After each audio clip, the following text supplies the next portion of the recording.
Welcome to Economy Express YouTube channel. आज हम लोग पुनः कुछ पेपर का जो महत्वपूर्ण न्यूज है उसी न्यूज के संबंध में आज आप लोग से बात करेंगे। जैसा कि पिछले वीडियो में हम लोग चर्चा किए थे कि जो आरबीआई है उस आरबीआई के पास जो सरप्लस फंड है उस फंड को ट्रांसफर करने के संदर्भ में जो बिमल जलान की अध्यक्षता में एक कमेटी बनाई गई थी, उसी कमेटी के रिकमेंडेशंस पर आरबीआई अपने सरप्लस फंड को भारत सरकार को डिविडेंड के रूप में ट्रांसफर करती है। तो आज हम लोग पेपर का जो न्यूज है कि RBI board clears record surplus transaction of 2.69 lakh crore centre for 24-25, यानी कि कहा यह जा रहा है कि फिनेंशियल ईयर 24-25 में भारत सरकार को आरबीआई ने 2.69 लाख करोड़ रुपया क्या करेगी, सरप्लस फंड को ट्रांसफर करेगी। और जैसा कि आप लोग बोर्ड पे देख पा रहे हैं कि सरप्लस ट्रांसफर टू गवर्नमेंट 18-19 में 1,76,000 करोड़ की थी, 19-20 में 57,128 करोड़ थी। तो ये हम लोग के लिए डाटा कोई महत्वपूर्ण नहीं है, बस ये जानकारी के लिए कि प्रत्येक वित्तीय वर्ष आरबीआई भारत सरकार को डिविडेंड के रूप में सरप्लस फंड को ट्रांसफर करती है। अब सरप्लस जो फंड होता है उस सरप्लस फंड को इकोनॉमिक फ्रेमवर्क जो कहा जाता है, इकोनॉमिक कैपिटल फ्रेमवर्क जो कहा जाता है, उसी इकोनॉमिक कैपिटल फ्रेमवर्क को ट्रांसफर करती है आरबीआई भारत सरकार को। हम लोग के लिए यहाँ पे महत्वपूर्ण है एग्जाम के दृष्टिकोण से कि जो भारत सरकार को आरबीआई फंड ट्रांसफर करती है वह भारत सरकार के लिए एक आय का प्रमुख सोर्स हो जाता है, एक इनकम का प्रमुख सोर्स हो जाता है। जब हम भारत सरकार की आय की बात करते हैं तो सरकार की आय का दो सोर्स होता है, दो सोर्स हैं। एक को कहते हैं रेवेन्यू रिसिप्ट्स, दूसरे को कहते हैं कैपिटल रिसिप्ट्स। यानी कि रेवेन्यू रिसिप्ट्स उसको कहते हैं जिससे ना तो देयता में वृद्धि होती है और ना ही संपत्ति में कमी होती है। जबकि कैपिटल रिसिप्ट्स की जब बात करते हैं तो इससे या तो देयता में वृद्धि होती है या तो संपत्ति में कमी होती है। तो यहाँ जब हम भारत सरकार के रेवेन्यू रिसिप्ट्स की बात करते हैं तो भारत सरकार के रेवेन्यू रिसिप्ट्स का दो सोर्स है, एक है टैक्स और दूसरा है नॉन टैक्स। तो हम लोग से परीक्षा में जो पूछे जाएंगे कि आरबीआई ने भारत सरकार को जो फंड ट्रांसफर की है वह फंड भारत सरकार के लिए आय का जो सोर्स है वह टैक्स का हिस्सा है कि नॉन टैक्स का हिस्सा है। तो हम लोग से ये पूछा जा सकता है कि ये टैक्स का हिस्सा है या नॉन टैक्स का हिस्सा है। तो जैसा कि आप लोग यहाँ पे देख पा रहे हैं कि RBI dividend as major source of non tax revenue, यानी कि आरबीआई भारत सरकार को जो ट्रांसफर की है वह भारत सरकार के नॉन टैक्स का हिस्सा है। दूसरा यहाँ पे जो पेपर में बताने का प्रयास किया गया है, सूचित करने का प्रयास किया गया है कि जब आरबीआई भारत सरकार को मेजर रूप में, बड़े रूप में जब डिविडेंड के रूप में फंड का ट्रांसफर करेगी तो भारत सरकार का इससे राजकोषीय जो घाटा है, फिजिकल जो डेफिसिट्स है, उस डेफिसिट्स में कमी होने की संभावना है। जैसा कि हम लोग देखे होंगे कि फिनेंशियल ईयर 24-25 में भारत सरकार का राजकोषीय घाटा का लक्ष्य था 4.8%, जबकि फिनेंशियल ईयर 25-26 में फिजिकल डेफिसिट का टारगेट रखा गया है 4.4%। तो जब भारत सरकार को आय की प्राप्ति अधिक होगी तो भारत सरकार को बोरोइंग का सहारा कम लेना पड़ेगा। तो यही बातें यहाँ पे लिखा हुआ है, ठीक है। तो आप लोग यहाँ पे इस पेपर के न्यूज के अकॉर्डिंग जो आप लोग को याद करना होगा, एक पहली बात याद करना होगा कि जो आरबीआई भारत सरकार को डिविडेंड के रूप में जो ट्रांसफर की है वो किसका हिस्सा है? नॉन टैक्स का हिस्सा है। दूसरा, जो आरबीआई है उस आरबीआई के पास एक फंड है जिस फंड को बोलते हैं इकोनॉमिक कैपिटल फ्रेमवर्क।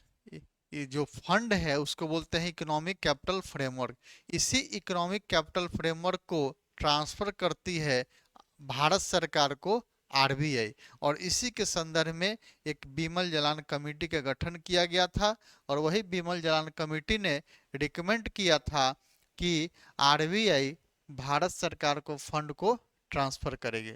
दूसरा यहाँ पे एक जो हम लोग को जानना है कि सीआरबी की बात की गई है, कंटीजेंट रिस्क बफर की बात की गई है, और जो पहले कंटीजेंट रिस्क बफर की बात की गई है जो पहले 5.5 से लेकर 6.5 था, इसको बढ़ा करके 4.5 से लेकर 7.5 कर दिया गया। यानी कि जो पहले रेंज 5.5 से लेकर 6.5 था उसको बढ़ा करके 4.5 यहाँ पे कमी किया गया है, और तथा 7.5 वहां पे वृद्धि किया गया है। यानी कि कहने के बाद सिंपल ये मतलब है कि पहले 5.5 से लेकर 6.5 सीआरबी था। सीआरबी था जिसको बोलते हैं कंटीजेंट रिस्क बफर। तो पहले 5.5 से लेकर 6.5 था, इसको क्या किया गया है? यहाँ पे कमी किया गया है और यहाँ पे वृद्धि किया गया है। अब मुख्य बात है कि ये सीआरबी है क्या? सीआरबी है क्या? कंटीजेंट रिस्क बफर या कंटीजेंट रिस्क है क्या? ये कंटीजेंट रिस्क बफर है क्या? तो आरबीआई के पास जो आय का सोर्स है, आय का सोर्स क्या क्या है? तो फॉरेक्स रिजर्व जो अपने पास रखती है। तो अभी मान लिए आरबीआई ने डॉलर को 70 रुपया प्रति डॉलर खरीदा था, अब डॉलर के मूल्य में क्या हो गया? वृद्धि हो गया, तब उसको बेचेगा तो उससे आरबीआई को क्या होगा? कमाई होगा। जैसा कि आरबीआई का जब फंक्शन देखते हैं तो आरबीआई बैंकों का बैंक है, आरबीआई सरकार के बैंकर के रूप में काम करता है।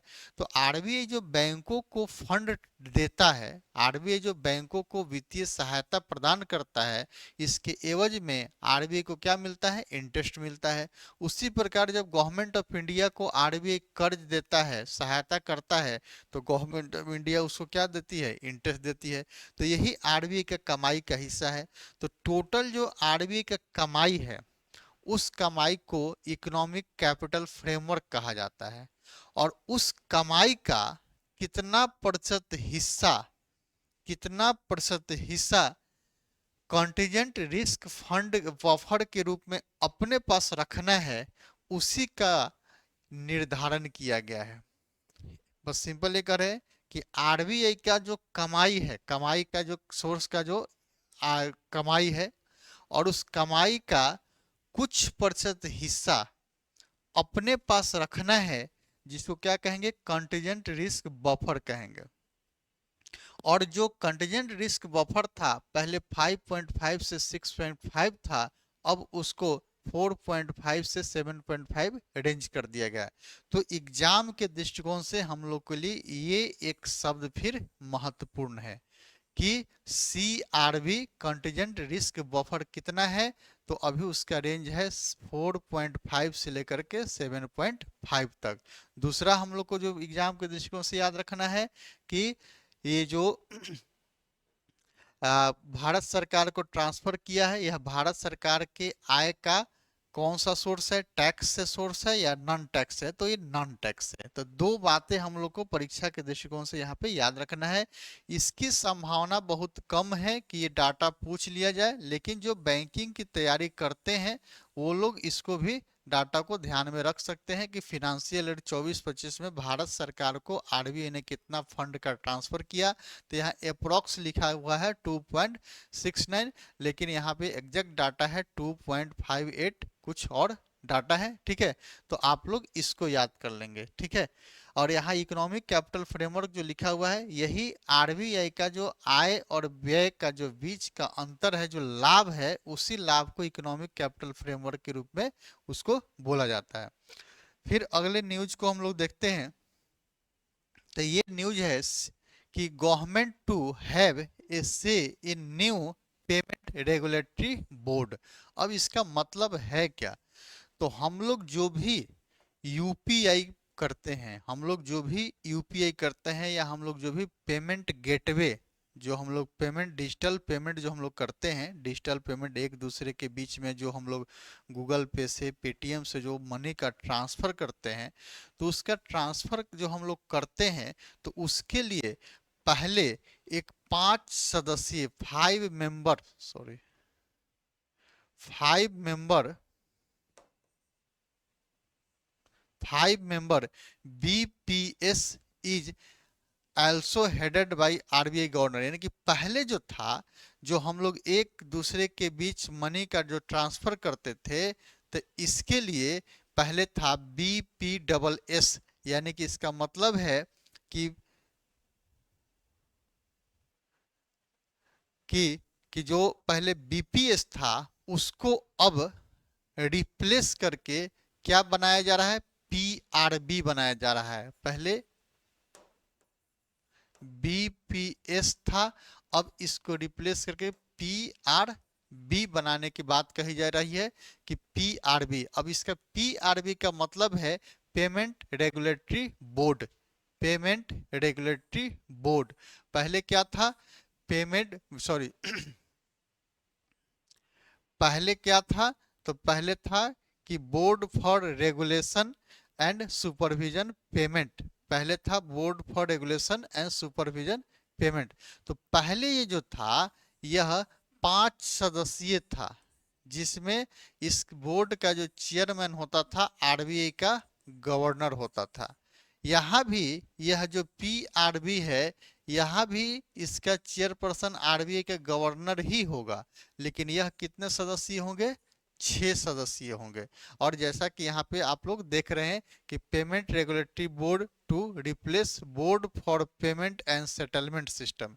यानी कि इसका जब फुल फॉर्म की बात करते हैं, तो इसका फुल फॉर्म होता है board for payment and settlement system. और इसको रिप्लेस करके क्या बनाया जा रहा है? पेमेंट रेगुलेटरी बोर्ड बनाया जा रहा है। यह कितने सदस्यीय था? 5 सदस्यीय था। ये कितने सदस्यीय है? 6 सदस्यीय है। अब इसमें जो कहा जा रहा है कि आरबीआई गवर्नर जो होगा, इस बोर्ड का चेयरमैन होगा। यहाँ भी आरबीआई गवर्नर इस बोर्ड का चेयरमैन था। दूसरा जो कहा जा रहा है कि the board will have 3 government nominee. यानी कि इसमें जो 6 सदस्य होंगे, इसमें से 3 सदस्य गवर्नमेंट के द्वारा नामित किए जाएंगे, तथा 3 सदस्य आरबीआई के द्वारा नामित किए जाएंगे, ठीक है। दूसरी फिर बात जो कही जा रही है कि जब कोई भी निर्णय होगा, इसमें कोई भी निर्णय होगा, तो बहुमत के आधार पर लिया जाएगा। बहुमत के आधार पर लिया जाएगा। और टाई की स्थिति में, बराबर की स्थिति में, आरबीआई के गवर्नर को एक निर्णायक मत देने का अधिकार देने की बात कही गई है। यानी कि आप लोग अगर बैंकिंग के बारे में कुछ ज्ञान रखते होंगे, जानकारी रखते होंगे, तो जैसा कि आप लोग देखते हैं कि मौद्रिक नीति जो समिति है, मौद्रिक नीति समिति है, जैसा कि हमने पिछले वीडियो में चर्चा किए थे कि आरबीआई का एक प्राइमरी फंक्शन होता है अर्थव्यवस्था में मनी सप्लाई को नियंत्रित करना। तो मनी सप्लाई को नियंत्रित करने के लिए जो एक आरबीआई नीति बनाती है, उस नीति को कहते हैं मौद्रिक नीति, ठीक है। अब उस मौद्रिक नीति की जो समीक्षा पहले हर एक 6-6 मंथ पे होती थी, अब उसकी समीक्षा हर एक 2-2 मंथ पे होती है। और जैसा कि आप लोग देखेंगे, जून मंथ में 6, 7, 8 को मौद्रिक नीति समिति के द्वारा मौद्रिक नीति की समीक्षा की जाएगी। तो जो मौद्रिक नीति समिति बनाई गई है, यह भी 6 सदस्यीय कमिटी है। 6 सदस्यीय कमिटी है, जो 3 भारत सरकार द्वारा नामित किया जाएगा, तथा 3 आरबीआई के कैरियर ऑफिसर होते हैं। वहां भी आप ये बात देखते हैं कि बहुमत की स्थिति में आरबीआई के बहुमत में के आधार पे ही किसी भी प्रकार का निर्णय लिया जाता है और बराबर की स्थिति में आरबीआई के गवर्नर को एक निर्णायक वोट की प्राप्ति होती है, एक निर्णायक मत देने का अधिकार है। तो उसी के तर्ज पर यहाँ भी जो पहले बोर्ड जो पहले board for payment and settlement system था, इसको चेंज करके पेमेंट रेगुलेटरी बोर्ड बनाया गया है और इसमें भी 6 सदस्य को रखा गया है। इसमें भी बहुमत के आधार पर कोई निर्णय होगा। अब बराबर की स्थिति में आरबीआई के गवर्नर को एक निर्णायक मत की प्राप्ति होगी। अब हम लोग से यहाँ परीक्षा में क्वेश्चन पूछे क्या जाएंगे, तो हम लोग से यहाँ से पूछा ये जा सकता है कि जो पेमेंट रेगुलेटरी बोर्ड जो गठन किया गया है, यह एक 6 सदस्यीय बोर्ड है। ये स्टेटमेंट सही है। दूसरा ये भी पूछा जा सकता है कि ये board for payment and settlement system को रिप्लेस करके पीआरबी का गठन किया गया है।